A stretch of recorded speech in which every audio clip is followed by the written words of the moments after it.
In episode 2, Barry goes through his first acting class. With no Ryan, because Ryan's dead, he's teamed up with Sally. Gene, however, interrupts the class to let them know that he's gotten word that Ryan is dead. Surprisingly, this isn't the first student that Gene's had who got murdered during one of his classes. But right away, the class goes into mourning, and Gene lets them know that they should use this in their acting. Barry, however, doesn't really know what that means, so he has to ask Gene, how am I supposed to use this? And Gene tells him that acting is all about using your past, using past experiences and emotions to create magic in the present. Barry, however, really pisses off Gene when he says, maybe we can blow off some steam by putting on some wigs and playing some fun characters. Gene takes that as Barry not taking the class seriously, and Barry tells him that he's taking this class so seriously he's ready to quit his job to pursue acting full-time. Gene loves hearing that. Total commitment. But he does let the class leave early. As the class is leaving, Sally says, we should all have a memorial tonight.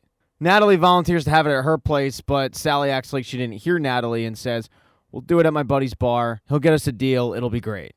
As Sally is talking about how everyone's going to perform a scene in class, Barry gets a text message from Fuchs telling him that the Chechens are out looking to kill them, and he has to head to the hotel ASAP. When Barry shows up, Fuchs gives him a giant hug. He's relieved that Barry's still alive. Barry, though, is pissed off at Fuchs. He told him to leave town, and he didn't.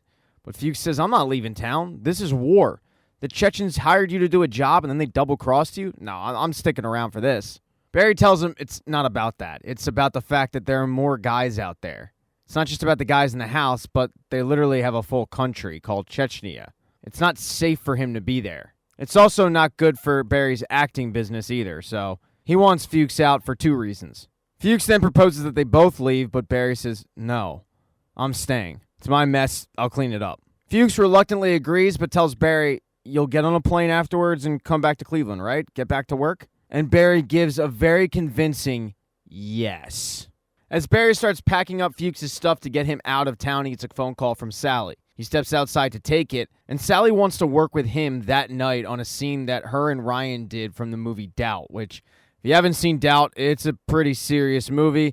Not a fun scene at all. But Barry is just so thrilled that Sally wants to work with him that he doesn't care what they're acting out. But Barry is so distracted from the phone call with Sally that he's completely unaware right behind him Fuchs is getting manhandled by Chechens. When Barry walks back into the hotel room, he gets a gun to his head, and they take him and Fuchs back to the Chechen house. They're tied up, beaten up a little bit, and NoHo Hank lets him know that he's kind of angry, but he's willing to put that aside for now because rage is counterproductive. He also is well aware that if the situation were flipped, he would have probably done the same thing Barry did. Barry reminds him, though, that Hank did do what he did. He tried to kill him.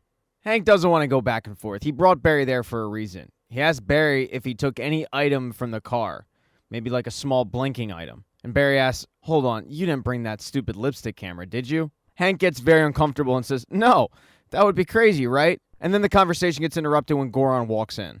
Goron is more upset than Hank because Barry killed 2 of his men, one of which was one of the best assassins from Chechnya.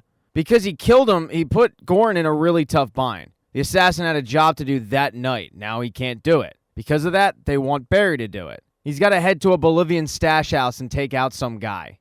Barry doesn't want to do it. He doesn't want to help the Chechens because they double-cross him, but he also doesn't want to kill some random person.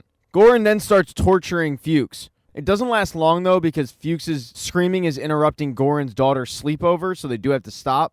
But they do put a knife to Fuchs' throat. It puts Barry in a tough bind, and he has to agree to kill the Bolivians. He does tell Goron and Hank, this is it, though. This is the only job. After this, I'm done. The Chechens agree and tell him, we're hanging on to Fuchs, though, until the job is done. But before Barry leaves, he gives them one message. If they hurt Fuchs, he will come back and kill every one of them.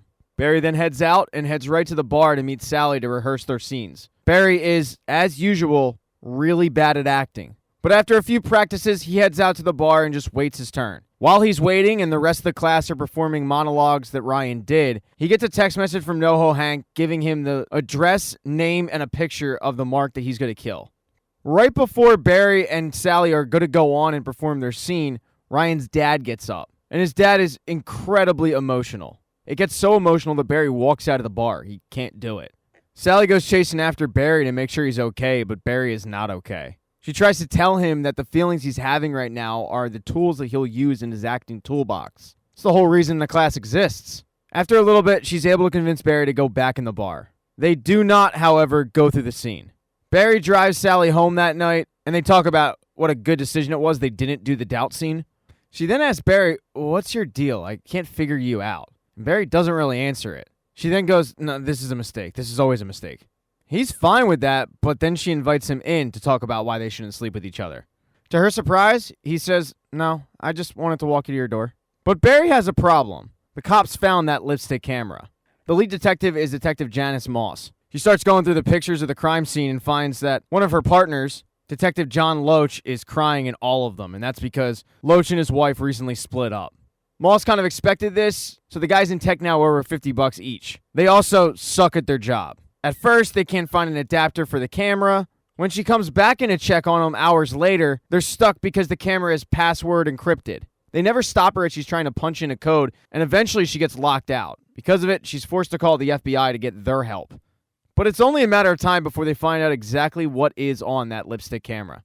Thank you so much for checking out this recap. Please consider subscribing to the channel. Hit thumbs up if you liked it. Smash that thumbs down button if you thought this sucked. Make sure to be nice in the comment section. If you don't see the next video up in the end screen there, I'll get it up in a few days, not to worry. And I have merchandise, so go buy a mug or something. It's never too early to think about Christmas gifts, folks. Once again, thank you for checking out this recap.